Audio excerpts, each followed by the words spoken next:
अब अपन बात करते हैं सेल थ्योरी के बारे में। कोशिका सिद्धांत, कोशिका सिद्धांत, सेल थ्योरी, दो वैज्ञानिकों ने दिया। एक का नाम है स्लाइडेन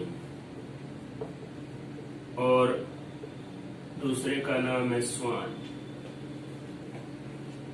1838 और 1839 में इन दोनों ने अपना वर्क किया। स्लाइडेन जर्मनी के वनस्पति वैज्ञानिक थे, बॉटनिस्ट थे, और स्वान ब्रिटिश जूलॉजिस्ट थे।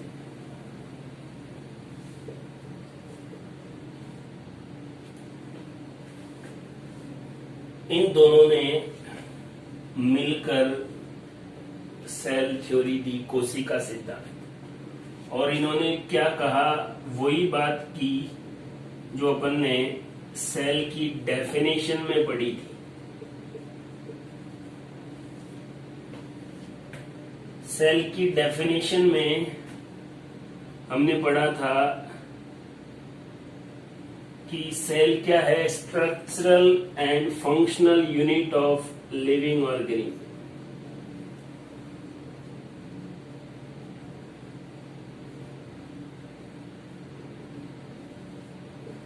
सजीवों की संरचनात्मक और क्रियात्मक इकाई कोशिका कहलाती है। स्लाइडेन और स्वान ने भी वास्तव में यही बात कही। कोशिका सिद्धांत में आपको ज्यादा याद रखने की जरूरत नहीं है। दो वैज्ञानिकों के नाम रखो, जर्मनी के थे और ये ब्रिटिश जूलॉजिस्ट थे।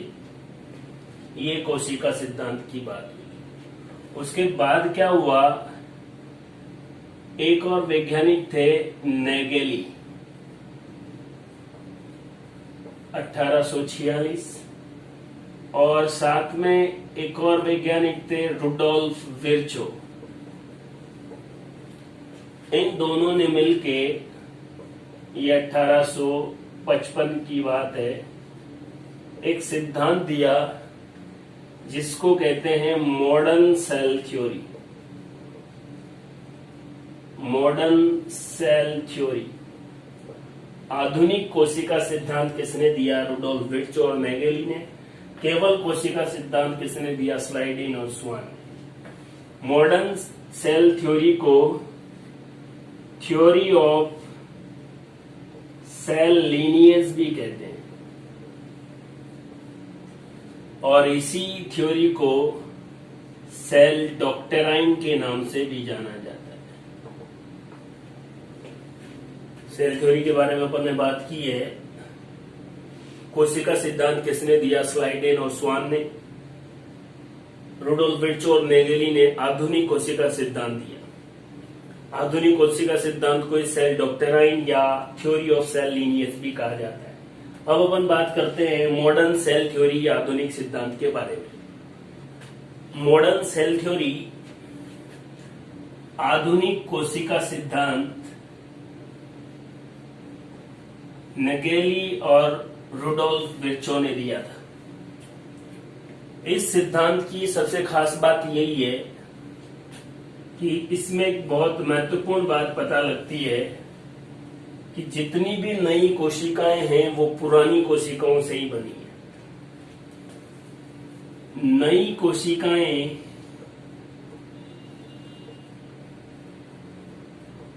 पुरानी कोशिकाओं से ही बनी है।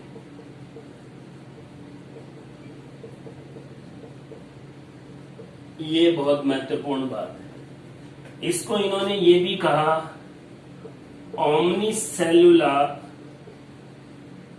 ई सेलुला। इसका मतलब भी यही है कि नई कोशिकाओं का निर्माण पुरानी कोशिकाओं से हुआ है। कई बार एग्जाम में ये सीधा ये टर्म भी आता है, ओमनीसेलुला ई सेलुला मॉडर्न सेल थ्योरी का है। और वास्तव में ये वाली जो बात थी वो रुडोल्फ विर्चो ने कही। ओमनिस सेलुला ई सेलुला किसने कहा? रुडोल्फ विर्चो ने। नई कोशिकाओं का निर्माण पुरानी कोशिकाओं से ही हुआ है, ये बात बताई। और ये जो नई कोशिकाएं बनी हैं वो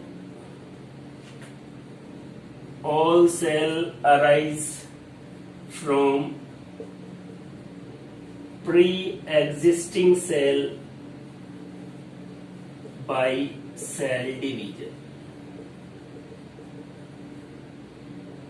पुरानी कोशिकाओं से नई कोशिकाओं का निर्माण कैसे हुआ?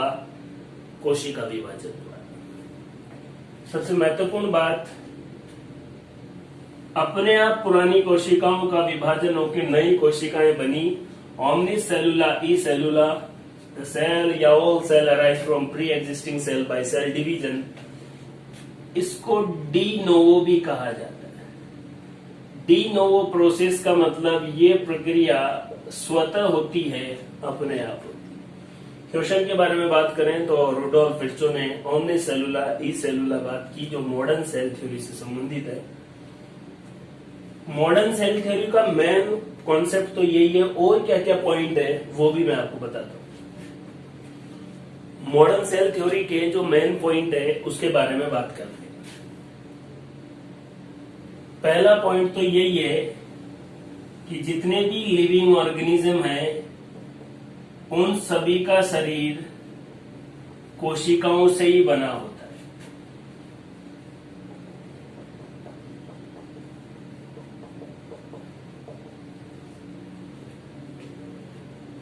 सिंपल बात है, पहले भी अपन बात कर चुके हैं। दूसरी बात जो स्लाइडेन और स्वान ने सेल थ्योरी दी थी, वही बात कि स्ट्रक्चरल और फंक्शनल यूनिट है।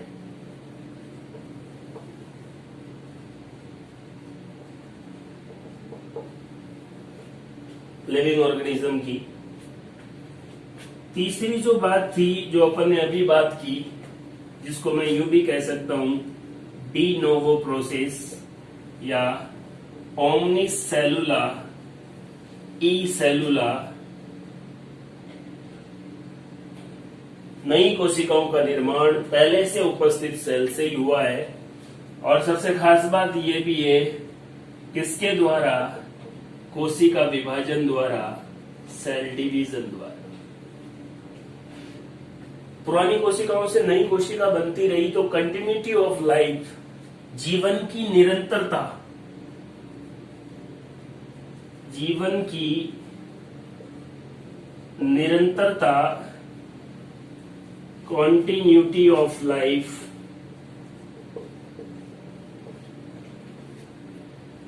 इस जीवन की निरंतरता का भी जो बेस है, जो आधार है, वो भी आपको दिखाई भी दे रहा है। वो कौन है? सेल।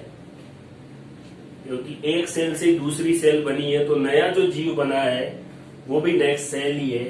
तो ये बातें रुडोल्फ विर्चो ने मॉडर्न सेल थ्योरी के बारे में बताई। इसके अलावा सबसे महत्वपूर्ण बात यह है कि सेल के अंदर आनुवंशिक हेरेडिटरी इंफॉर्मेशन रखने के लिए, आनुवंशिक सूचना रखने के लिए डीएनए भी पाया जाता है और आरएनए भी पाया जाता है। ये कुछ पॉइंट है मॉडर्न सेल थ्योरी के। इसके बारे में अपन बात कर चुके हैं। ये जनरल पॉइंट है। जीवन की निरंतरता के लिए जिम्मेदार कारक कौन है? सेल। और सबसे इंपॉर्टेंट बात, सेल के अंदर हेरेडिटरी इंफॉर्मेशन के लिए क्या पाया जाता है? आरएनए और डीएनए। मॉडर्न सेल थ्योरी और सेल थ्योरी कोशिका सिद्धांत पढ़ने के बाद हमें वास्तविक कोशिका के बारे में जानकारी मिल गई है। अब अपन बात करते हैं एक्सेप्शन ऑफ सेल थ्योरी। कौन कौन से जीव है, या यूं कह सकते हैं जो सेल नहीं है, एसेलुलर है। उसमें सबसे पहले अपन बात करें तो आरबीसी, रेड ब्लड कॉर्पस्कल्स। और आरबीसी का आकार ऐसे डमरू जैसा होता है, उभयावतल, बाई कॉनकेव। इसके अंदर हीमोग्लोबिन, और हीमोग्लोबिन के अंदर कौन पाया जाता है? आयरन, लोहा।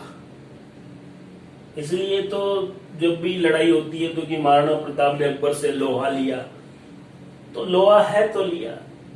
हमारे खून में लोहा पाया जाता है हीमोग्लोबिन के अंदर। हीमोग्लोबिन किसके अंदर? आरबीसी के अंदर। आरबीसी सेल क्यों नहीं है? क्योंकि इसमें न्यूक्लियस एब्सेंट है, और न्यूक्लियस एब्सेंट है इसका मतलब इसमें आनुवंशिक सूचना, हेरिडिटरी इंफॉर्मेशन किसके द्वारा मिलती थी? डीएनए और आरएनए, वो भी क्या है?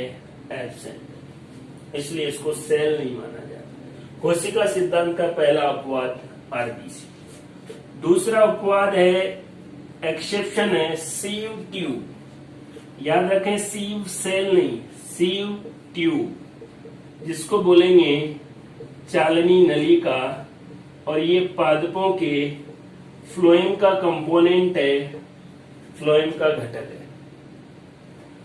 तीसरी और बहुत महत्वपूर्ण बात वो है वायरस। वायरस भी कोशिका सिद्धांत का अपवाद है। वायरस कोशिका सिद्धांत का अपवाद क्यों है, इस बारे में भी बात करते हैं।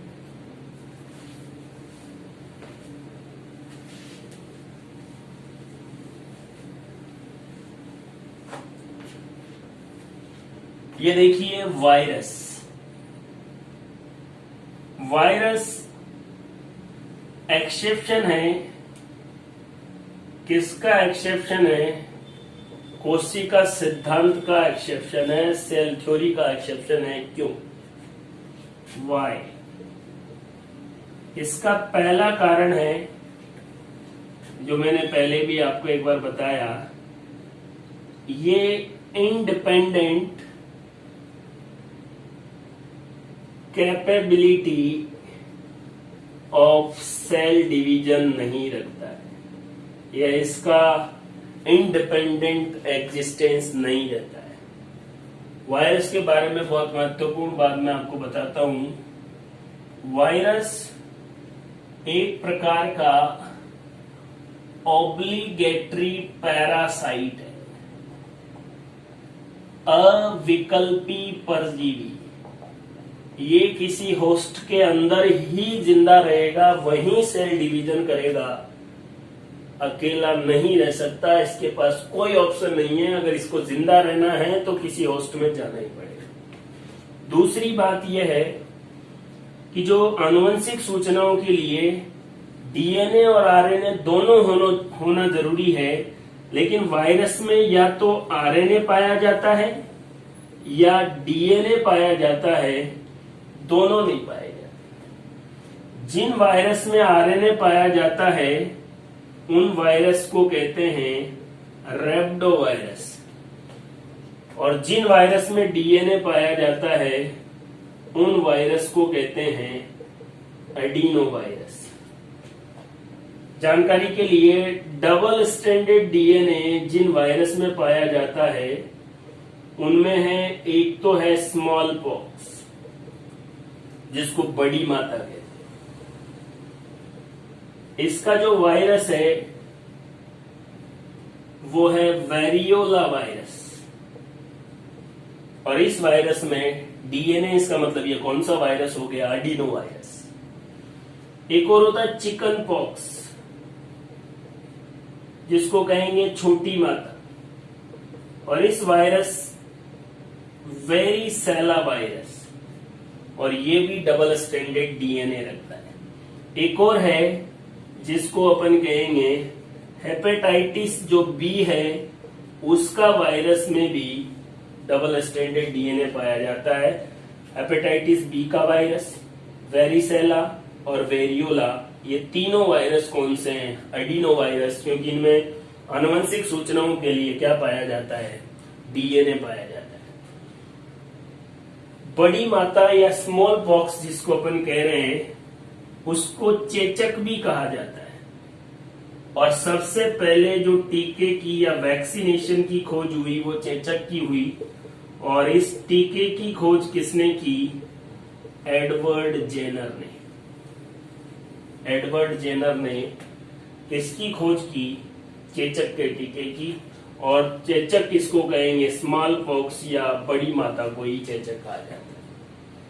सेल थ्योरी के अपवाद में अपन ने आरबीसी, सीव ट्यूब और वायरस पढ़ा। प्रोटोजोआ के बारे में भी मैं आपको बताता हूं।